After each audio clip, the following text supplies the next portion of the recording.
profit beyond passion.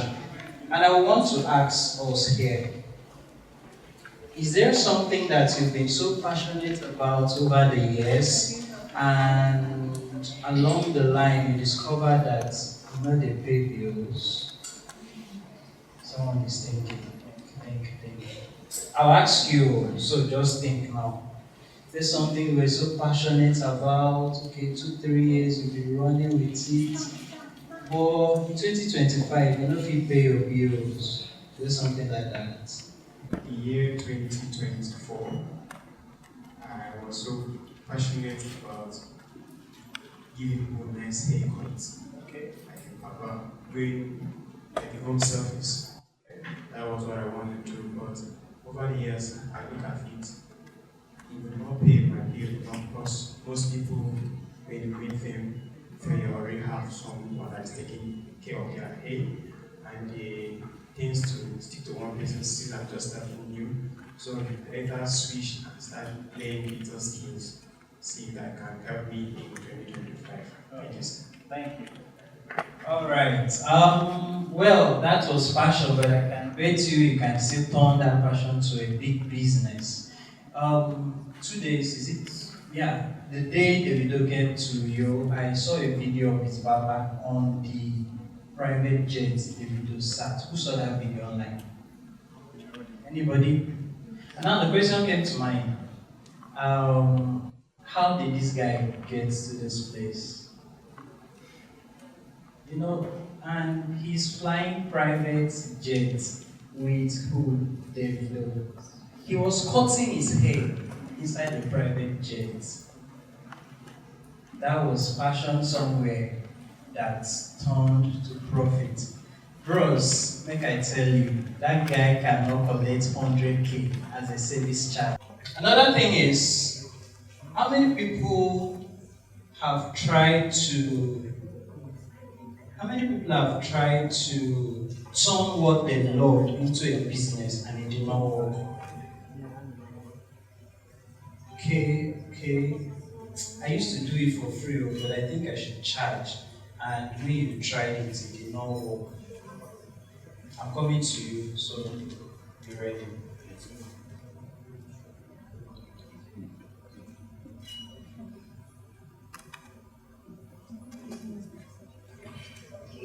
You wanted to turn what you thought into a business, but it did not work. Have you been able? No, I'm not. Okay.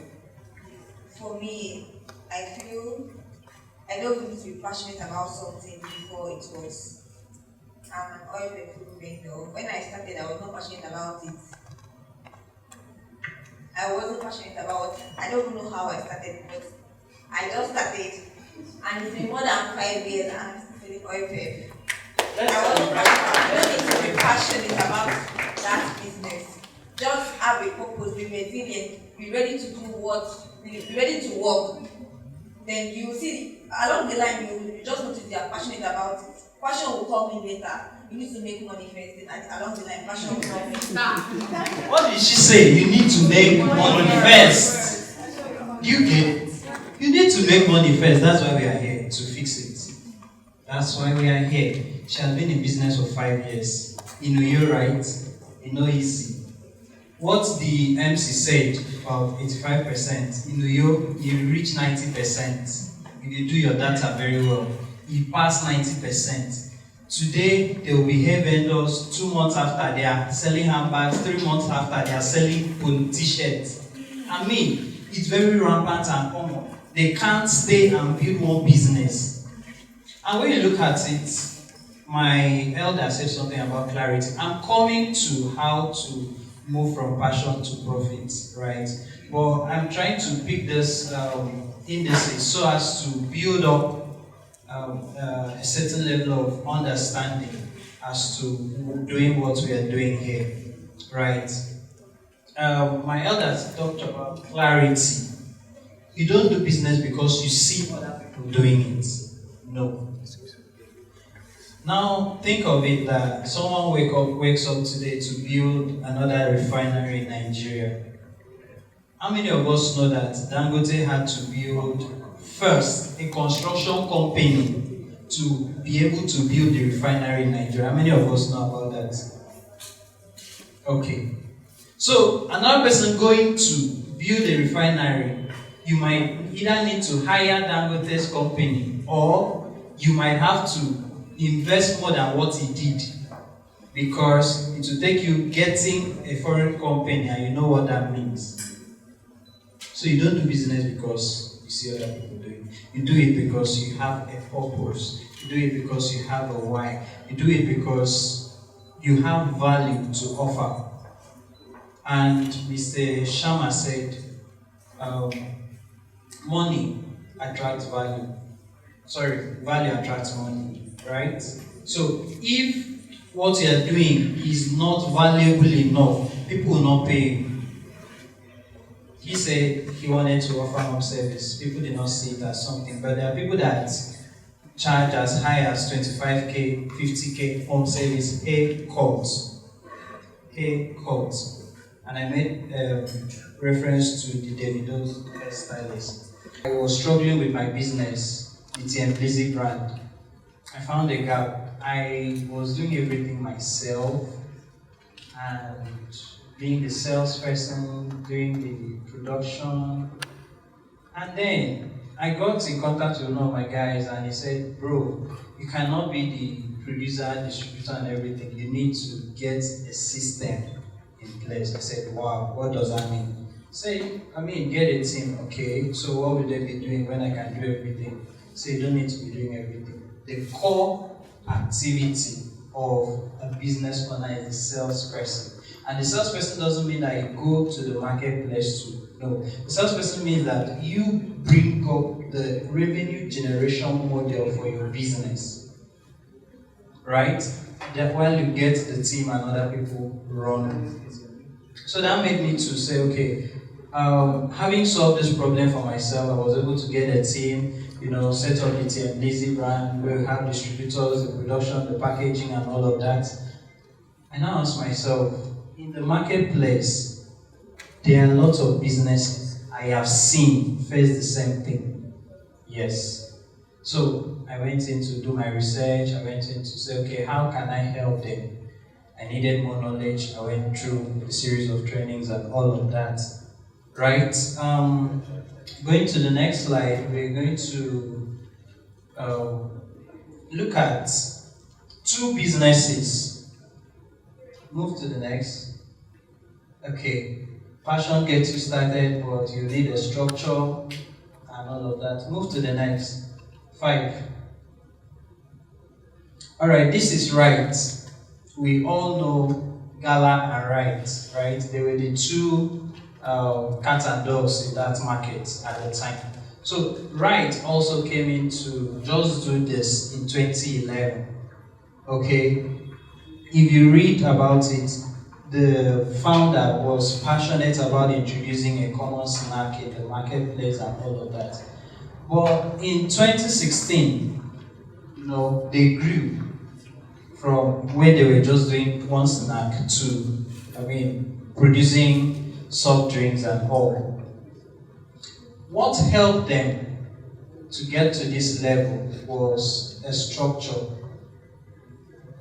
They were able to see that moving their products from the production base, that's the factory, to the final consumer, they needed a distribution system.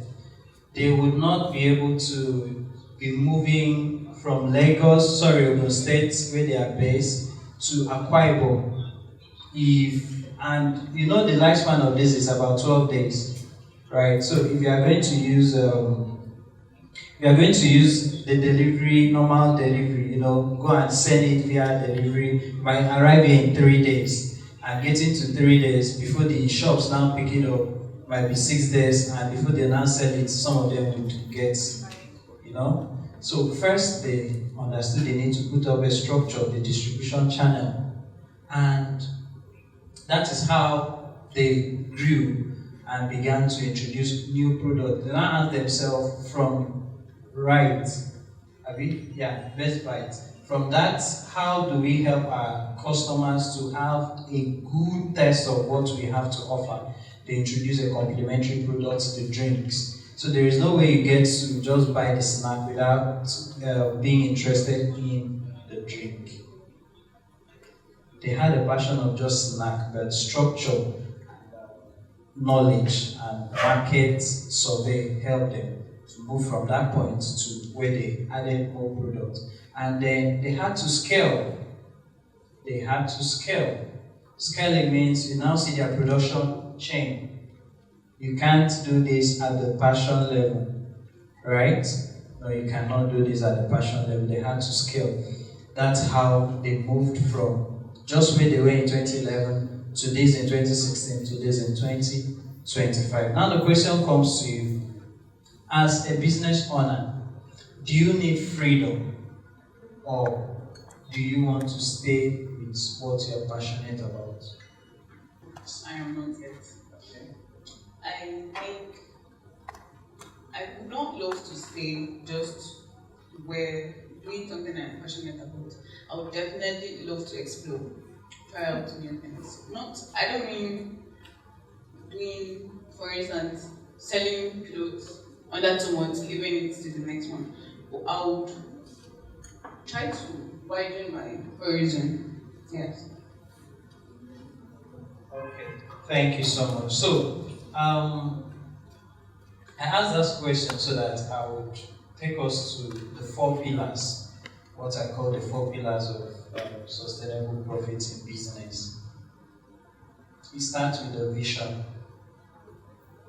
What do you want to achieve? Where are you headed? You must have that vision.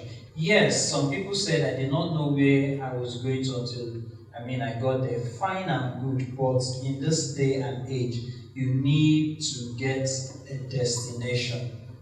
Mr. Erasmus said that you can't book a boat and then it will start moving. They have to find you where you are and then get you to where you are headed, right? So that vision is starting from where you are, getting to where you are headed. That is one of the pillars that is going to move you from just being passionate about something to being what? To being profitable. So the question will now be, this thing I'm passionate about, what is the vision around it? What is the vision around it? Can I have the slides? You get to identify what are the things that would propel me to stay in this. People say, what is your why? What is your why? Do you understand what they mean? When they ask, what is your why? It means that, why are you doing this? Are you doing it? He said something about the shawarma spot. He had to pay transport to a different location, right? But seeing that there was a need around that location where there was no such spot, he had to now introduce a shawarma spot there. So what was his why? Because people around there are Gen Zs, and are students, and there is a need shawarma spot, but the one next to that location, you need to pay. So let me ask you now, if you have to get shawarma you are living at that location, but you have to now pay 500, would you pay to another place, or would you buy from the one closest to you? You buy from the one closest to you, right?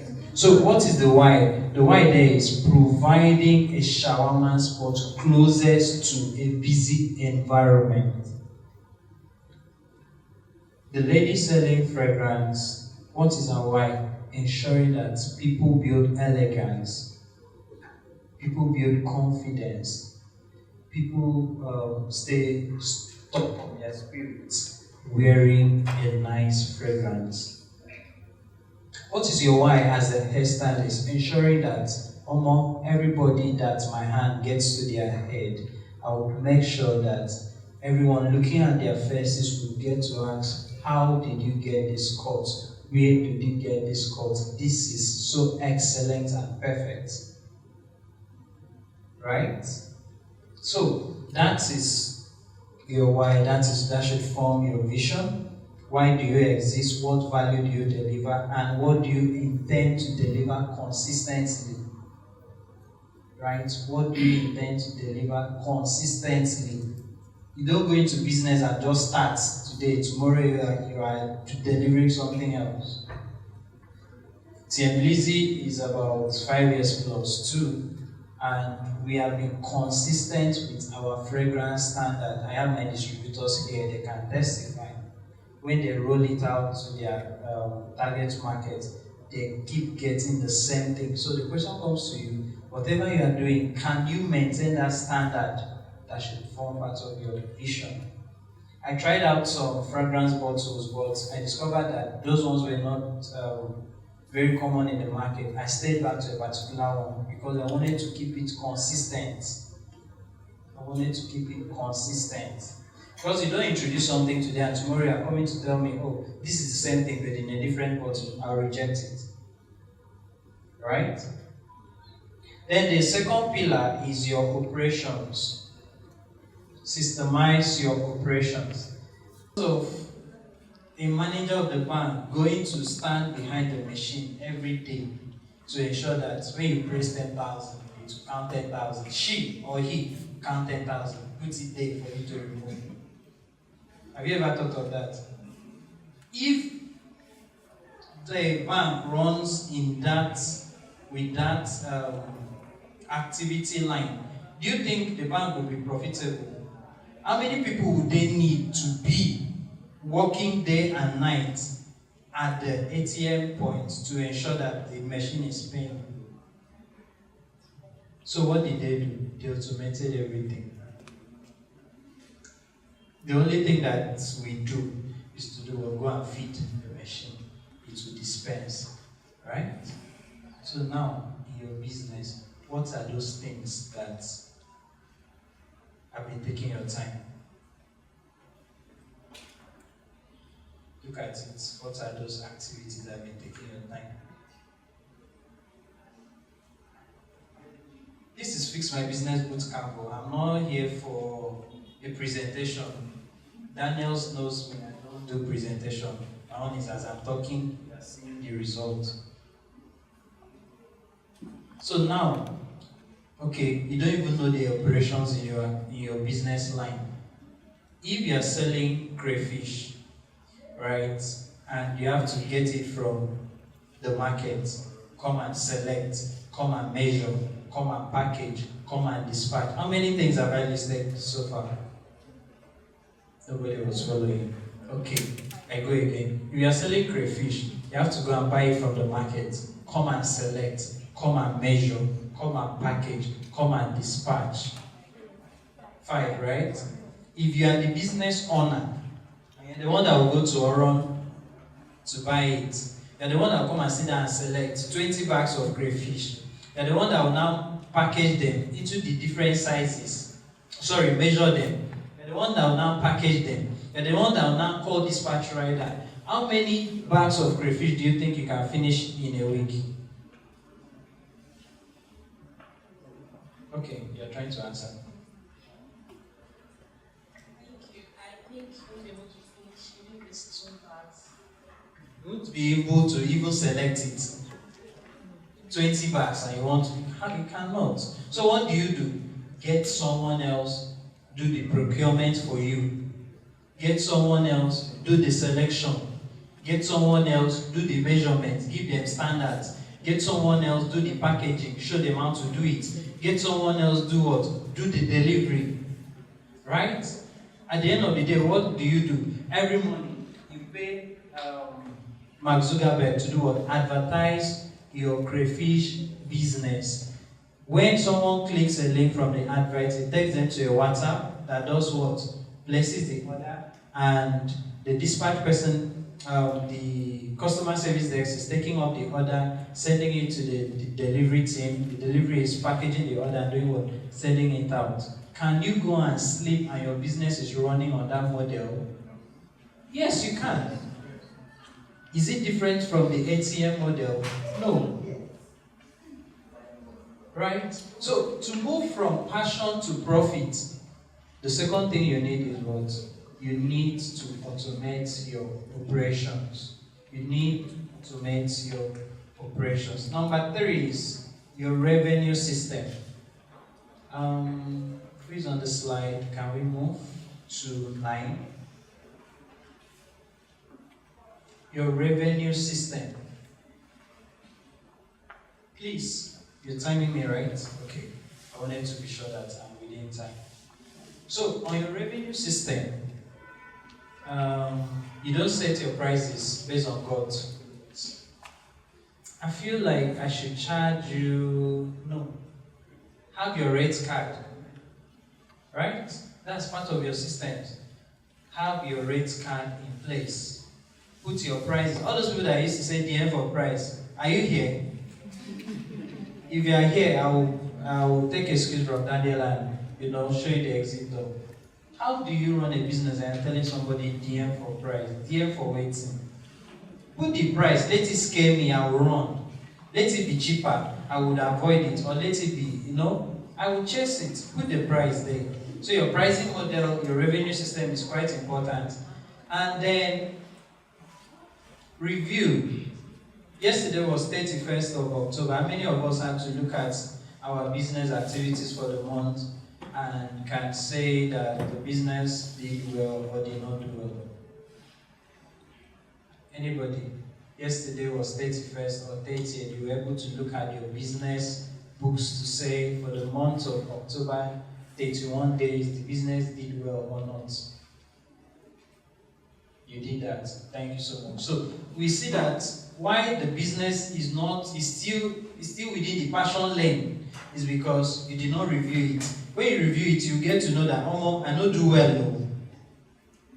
I developed a target model for those in my community, and it helps you see what your business is doing every day. So if you're aiming at 10 million a month and week 2 you are still doing 300,000, you know that you need to double up, you need to run. At the end of the day, you are seeing your projected targets and your actual position. So please, review is quite important. That is what would keep you on your toes as a business to pursue profit. I'm going to end with this. Being passionate is a gift, but you need a structure to excel.